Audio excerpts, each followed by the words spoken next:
my name is Damiana Bakardzieva. I am the lead researcher in economic diplomacy at the Anwar Gargash Diplomatic Academy. And I have with me on this panel Her Excellency Ambassador Romana Vlahutin, who is the Special Envoy for Strategic Connectivity and the Three Seas Initiative of Croatia. We have Mr. Afaq Hussain, who is the Director of BRIEF, that's Bureau of Research on Industry and Economic Fundamentals from India.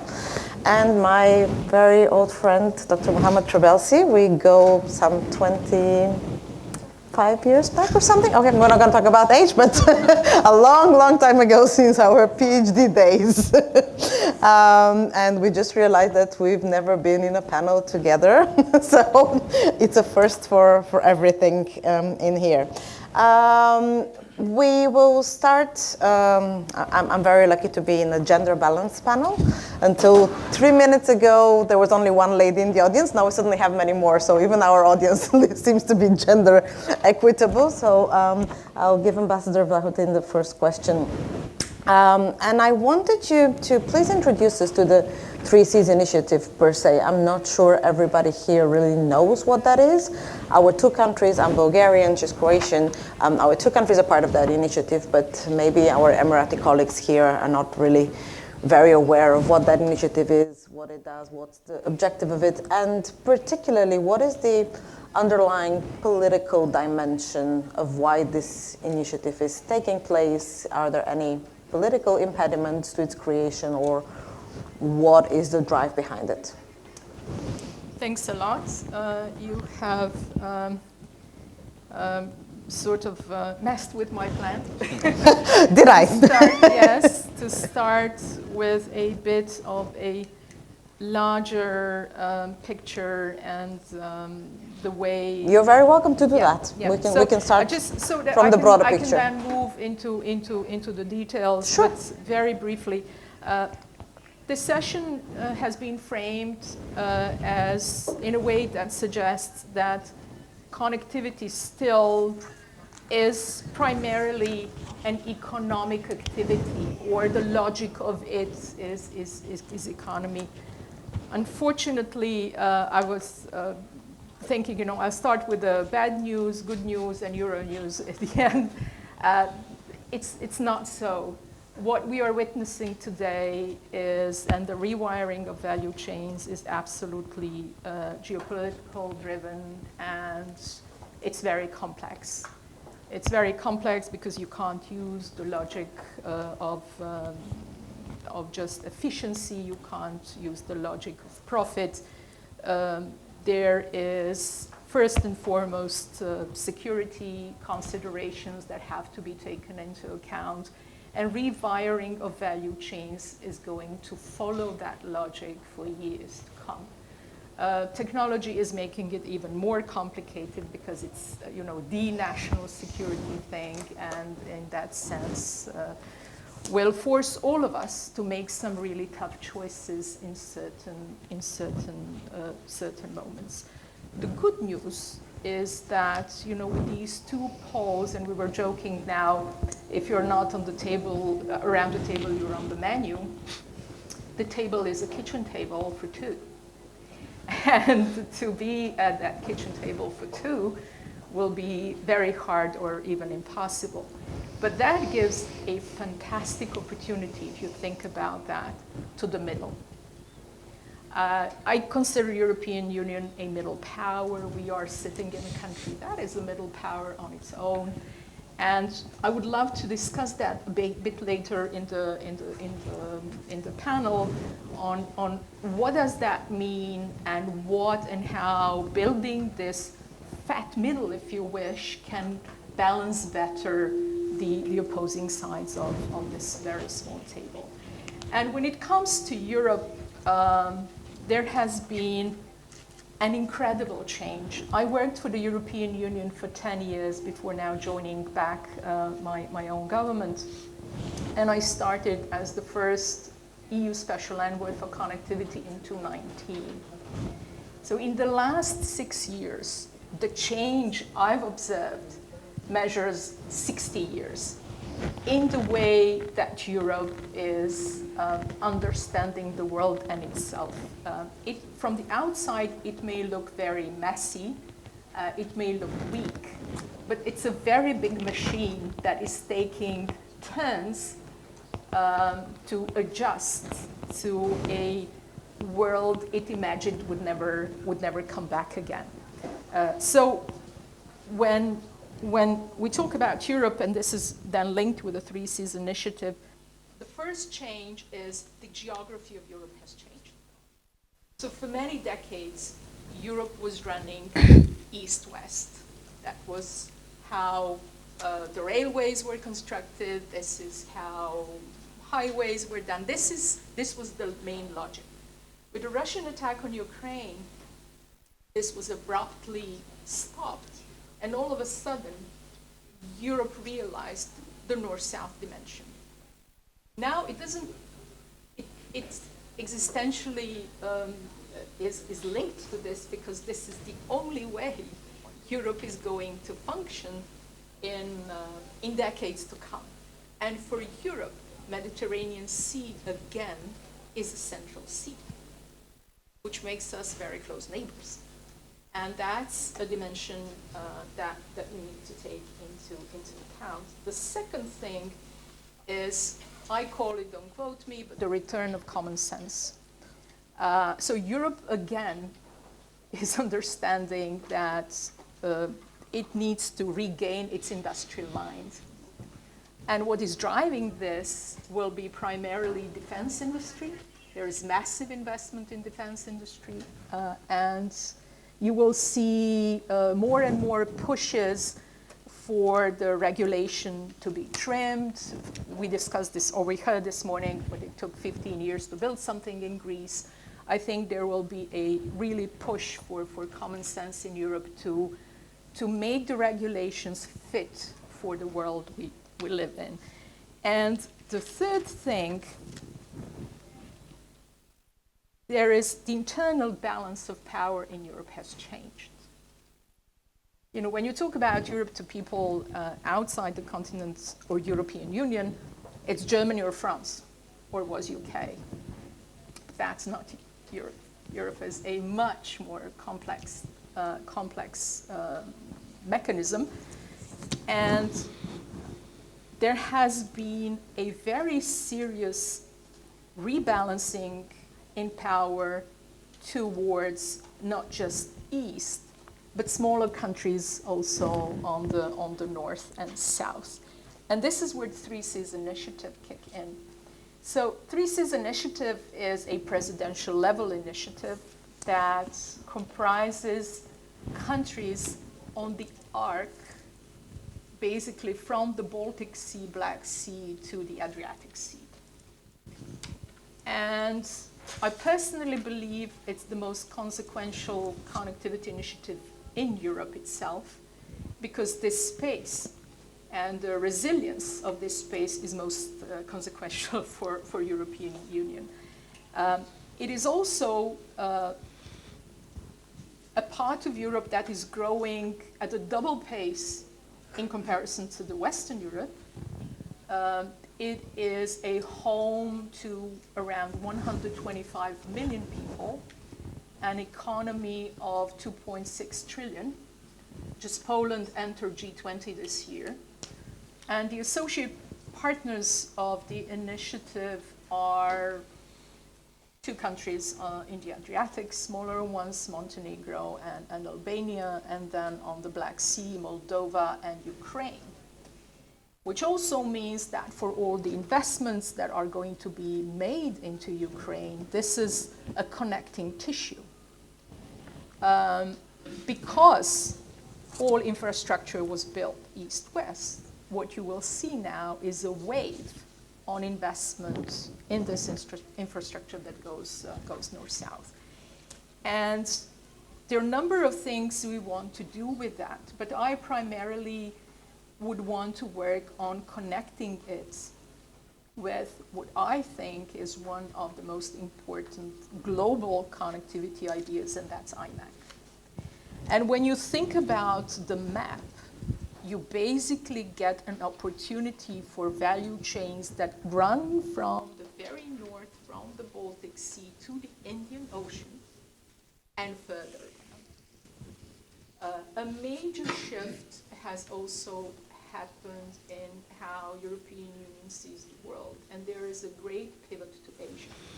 There is a pivot to West Asia, South Asia, Southeast Asia. You have seen Maroš Šefčovič traveling like crazy around the world, trying to finish free trade agreement with India, working on free trade agreement with the Philippines, trying to upgrade economic relationships with Indonesia. I think major work needs to be done with GCC countries. So there is a lot that will be going on in that space. And we might be at the beginning of constructing or building really, the mother of all connectivities in a way that is going to be supported with other changes that are taking place. One of them is that China and Russia are gonna try to use the northern route, given the melting of the ice. It might become more accessible to ships. So the middle corridors will be less used or less important. And the southern one, IMEC, is going to be, I believe, one of the main economic corridors that we will be building on. This is a space that is open for dialogue, and I believe that it's really the moment of change in how we will be conducting the connectivity along this route. What we want to work on is creating all the necessary elements to have a success. That will start, again, we can talk about that a bit later, about creating trust in this middle space.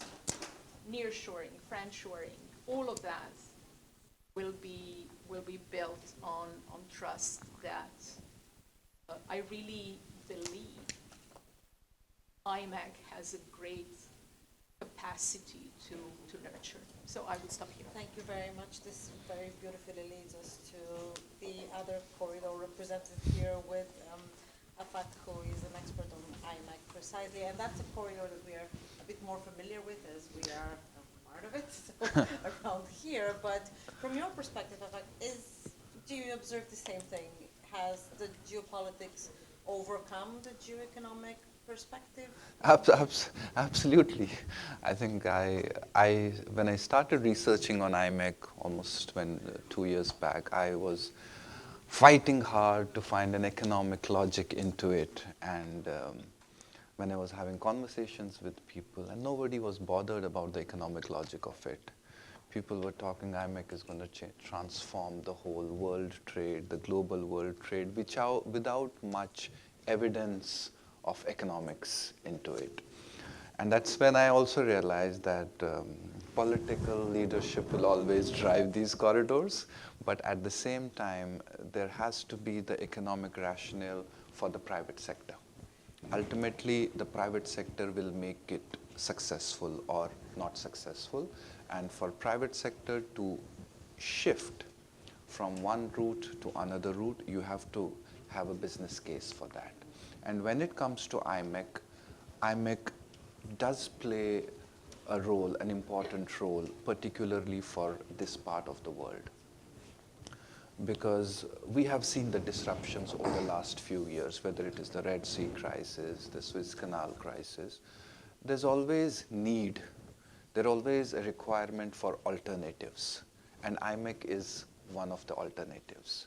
It may not be able to handle millions of containers initially, but if the trade gets that confidence, one of my researchers a few months back puts that number the initial annual number of containers at 1.5 million containers in the initial phase, particularly because there are capacity constraints. There are capacity constraints at the Haifa port level because their maximum capacity is 1.5. So you cannot go beyond that. And then even Jebel Ali has 14 million, but that doesn't help because both sides have to complement each other in terms of capacities. Then there is a rail corridor going on. Rail will have its own challenges in terms of operations. A rail, like if I give a parallel example, there's a rail going on from China to Europe, which has been going on for a few years, and annually it handles approximately 2 million containers. So if we look at, if we keep the efficiency of China at the top, I mean, that's how they have been building their infrastructural projects.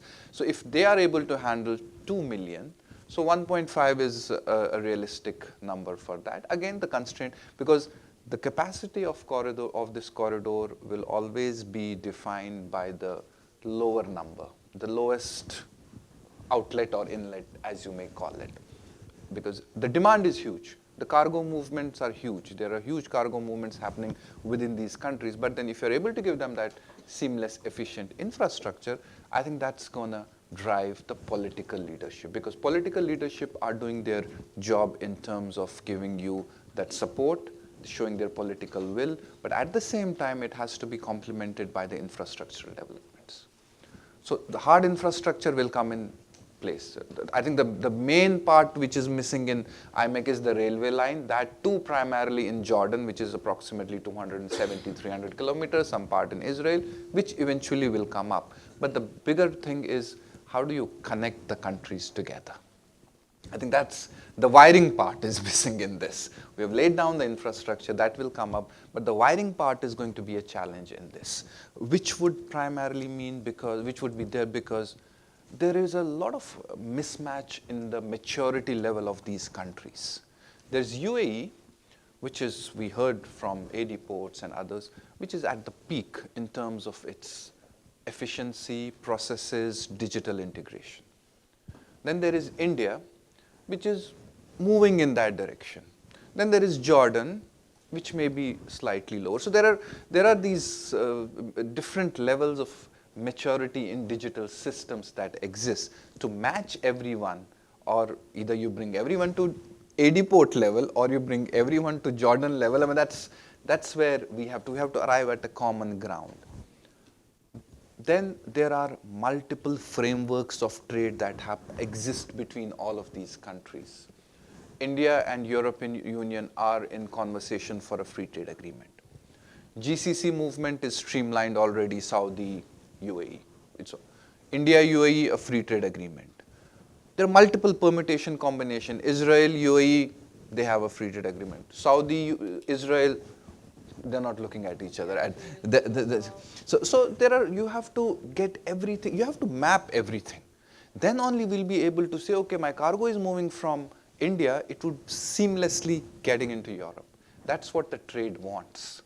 Trade doesn't want, I move cargo from Mumbai to Jebel Ali, it gets off, some document, then it goes, another hard, so many things. And then one important thing, in Israel, there is no concept of transit.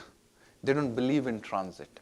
So whatever is coming to Israel, it goes through complete custom procedures, security checks, as if it is going to be used in that particular country. These are very specific things that I'm talking about, which will eventually make or break this corridor. The political will is much appreciated, but at the same time, the ground realities, the operations of it is going to be looked into. Then there comes the harmonization part. You have to get everyone harmonized. So I was talking to some industries in India. They said that we want a system where I load in Mumbai, custom clearance is done. I'm not bothered till it lands in France or Italy, or sorry for taking those countries, wherever it is destined for in Europe. That's the kind of seamlessness that is needed. Because what happens, you also have to see what are you replacing. You're replacing an ocean leg. You load in Mumbai, yes, it takes 10 days extra, but I'm not bothered. I load in Mumbai, there are international players, international shipping lines handling, they'll give it to me in Europe, safe and sound. Here you are multiple handling. And one very important aspect that we need to keep in mind when it comes to IMEC corridor is the security of the cargo. There are sensitive geographies that this cargo is going to move from. Someone has to give that guarantee also of the security of cargo. Some security mechanisms need to be put in place. Otherwise, then what is the point? I might as well use Red Sea only if I'm vulnerable in this part of in this corridor also. So those are some of the aspects that we'll need to keep in mind when it comes to IMEC, because I think we have crossed that level 1 of political support. We have achieved that. Now comes the nuts and bolts. Technical. Yeah. Thank you very much. Mohamed, how do we make those various corridors inclusive? How do we make sure that it's not the 3 big countries that benefit and everybody around is left behind? Because there's a lot of players and a lot of smaller entities in both, even in the 3 Cs and in the IMEC and in all the other corridors. Thank you, Damiana. Let me start within 2 to 3 minutes to put things in the frame. Sure. After the fall of Berlin Wall, we started a new era of globalization as a strategic choice of free trade, where we removed all barriers. And then the process was very successful to the extent that from the middle of the 90s up to 2005, like for 2 decades, the ratio of trade to the world GDP tripled. The sense that we went from something like 20% to more than 50%. This gives an importance of the free trade. Mm-hmm. The process was stopped by the global financial crisis, 2009, and then we started a period of fluctuations due to several economic and political factors, and then came the COVID-19 and 2 other shocks. The COVID-19 with all the consequences that we know, and then 2 other shocks, the Ukraine crisis, and then also the October 7th. These 3 shocks, I mean, they changed the mindset about how to deal with supply chains. And many companies and countries, they suffered a lot because of the lack of material and supply chains and the shortage of products. This is in parallel with, after realizing for the big traders in the world, China and US mainly, European Union as well, after they realized that, of course, the choice of globalization, like any choice, it has winners and losers. And we understood at the end that, of course, we have to make some adjustments to our policies. And then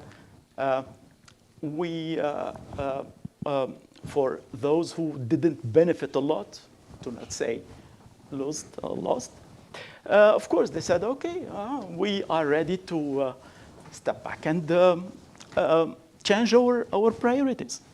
And then came a new phase of tariffs. And of course, if we take the 3 shocks that I talked about, and then the new orientations about protectionism, of course, we are in a new era where countries are looking for new corridors. And the new corridors, actually, the story started a bit earlier for China because there was a strategic choice to go for the Belt and Road Initiative in 2013 with 6 corridors. But after we found that it is a good way to manage things, especially that it's time saving and cost saving, up to 50% in time and up to 20% in terms of cost. And that's why we are talking about corridors, and just to put things in the frame. To be back to your question, how to make things inclusive, to ensure inclusiveness. How do we make all countries and partners parts of the new corridor or any corridor taking part? Inclusiveness means first, all stakeholders have to get benefit out of that. But how come? First, Afaq talked about private sector. All stakeholders, including government entities, companies, and especially small and medium enterprises. At the center with my colleague and friend, Dr. Ahmed Al-Safti, we carried out a study about the participation of SMEs in international trade. And we found that for emerging Europe, the participation is something like in international trade by providing their inputs. It's like 28%. For Middle East, it's only 8.7%, so almost 9%. For Africa, it's only 3%. So ensuring this inclusiveness, it's very important. And beyond that, there is a political will, of course, through the regulations and through, of course, discussions. Second, digital inclusiveness. Digital inclusiveness means that we can bring together everyone in the platform. But there is a condition for that, trust. Because it means that we will be sharing data.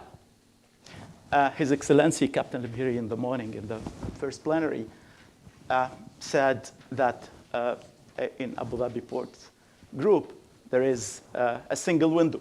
But as Afaq mentioned that, of course, there is a gap between the level of development in UAE, in Dubai ports, in Abu Dhabi ports, but in other countries.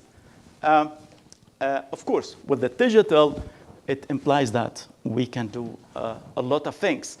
But creating this platform that would bring together all countries needs regulations and needs trust between the different parties, which is very important.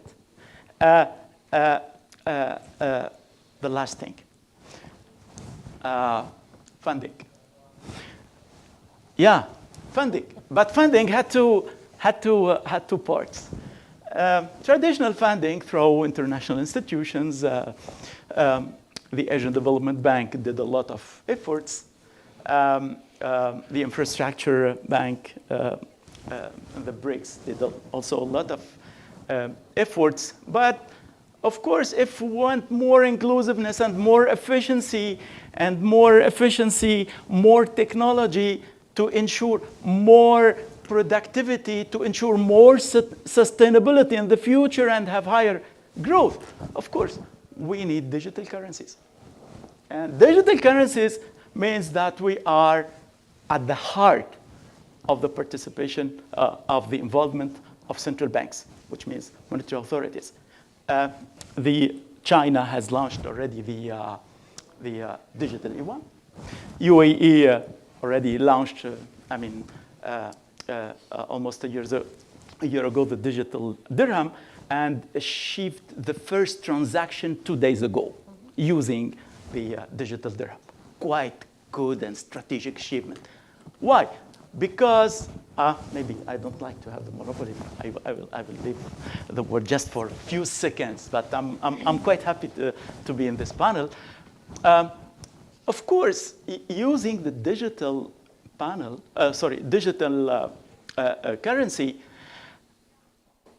it's kind of strategic, but it's a very big competitor to the dollar, to the traditional system based on the SWIFT.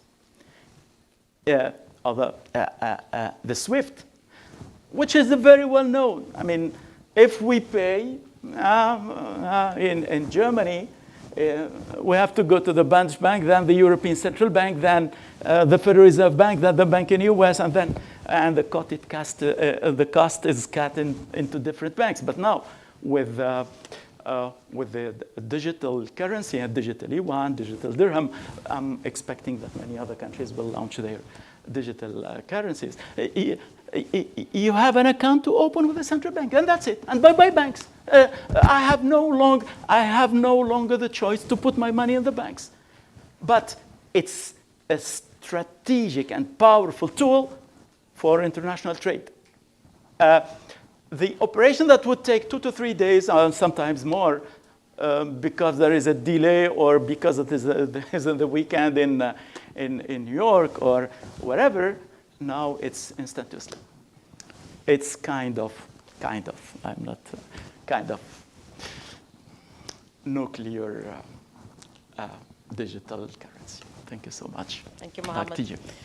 Afaq, what is IMEC doing digitally to create that inclusivity and in general to enhance the whole process of moving goods theoretically from India all the way to Europe? Nothing. Oh, wonderful. That was a quick answer. but yeah. Nothing because there is no desire to do that, or? No. It was announced in the end of September 2023, and then we had October 2023, the Israel-Palestine conflict started. So, not really a significant progress on it, but there's one positive note that we saw a few months back, almost a year back. India and UAE, they have signed a virtual trade corridor agreement, which would mean that it is a paperless bilateral trade that happens between India and UAE. So all the custom document, invoices, all the trade-related documents that get transferred digitally. And one of the major reasons that you could see this happen is because India and UAE have a free trade agreement in place. That gives what Mohamed talked about, trust. That's where we are able to exchange information, and also a free trade agreement. When there's a free trade agreement, it means that more importantly, almost zero duties. Ultimately, all countries are having these compliances and checks for two things. One is the national security, second is the national revenue. So the revenue part is taken care because there's a free trade agreement, so there's not much focus on that. So that is one hope that we saw in these years, in these 2 years. And could that be a base which could be extended to rest of the IMEC countries? Could that platform, the India-UAE platform, which is being developed right now, it's Indian government's rights company and then AD Ports on this side. They're jointly doing it. And could that be the base platform for the rest of the corridor, which would help us achieve this seamless trade as we are anticipating? And when we talk about this exchange of information, exchange of documents, again you have to see India, UAE, it was very easy to do because of the free trade agreement. Not everyone has free trade agreement with everybody in this whole corridor. We're working on it. The UAE is signing CEPAs with everybody. Don't worry, we'll have agreements with anybody on the corridor. You need to have CEPAs with all the permutation combinations that exist. Well, so you can go through the UAE. Solution. You don't need everybody. There's one thing that we can probably do is we create one digital ecosystem for IMEC. There is an IMEC ecosystem. If I may just take a couple of minutes, there's already a road that exists in this whole landmass from UAE till Israel. And there is already a lot of cargo moving on the road. Whether it is within Gulf, within GCC, almost 8,000 trucks a day are moving. There are Israel-Jordan border, there are almost 200 trucks every day crossing over there. There is a cargo which is moving from UAE, which is going to Haifa port also, with a lot of document switch and truck switch that happens on the way. So I was having those conversations with those specific players and stakeholders. There is a possibility that if we can have a digital ecosystem which is only dealing with IMEC, then we can make it easy. You are able to avoid a lot of regular compliances that exist. You're able to avoid a lot of red tapeism or documentation that may be required. So you have a sort of a green corridor or a green channel for this, where obviously there would be base documents that would be required, but then you can manage it. And one good thing, I don't know whether it's a good thing or not a good thing, but one convenient thing is there is a port authority, a private port in Haifa, which operates Haifa port. It is the same authority which operates the Indian port, which is the Adani group of companies. They operate the Haifa port, they operate the Gujarat port. Can that help? I think it can also act as a bit of a facility, because it's the same entity, so maybe that can also help in facilitating it seamlessly. But yes, a common IMEC digital ecosystem which takes care of transit. And transit is, a lot of times we miss out on these small things. Transit, functionalities is going to be really critical for this whole corridor. And if I'm not mistaken, either Abu Dhabi Ports or DP World already has joint operations with Adani Group in Africa? I am not sure. It's one of the two. I'm just not sure which one it is, but for sure there is one of them that has joint investment in African ports. So Adani is doing, and Adani would eventually have rail operations, and so they're going to be key players. But again, I don't mean to say that you can have only one player to lead. It shouldn't be a monopoly also. No. It shouldn't be. Everyone but collaboration already Collaboration, exists. definitely, that would definitely help. Because again, Adani is at par in terms of automation, in terms of mechanization of ports, as we have ports in the UAE. Excellent. Before we open the floor for discussion with the room, I wanted to go back to Ambassador. You mentioned something that is very important for this country, and it is how can the middle powers become more and more important players in balancing out between the great powers or the two hegemons. In here, you were saying that the EU is trying to play the role, and there's an opportunity there. I'm sure such an opportunity would also be an opportunity for the UAE. Can you guide us a little bit through that line of thought? Sure, and I wanted to bring us all back to politics again.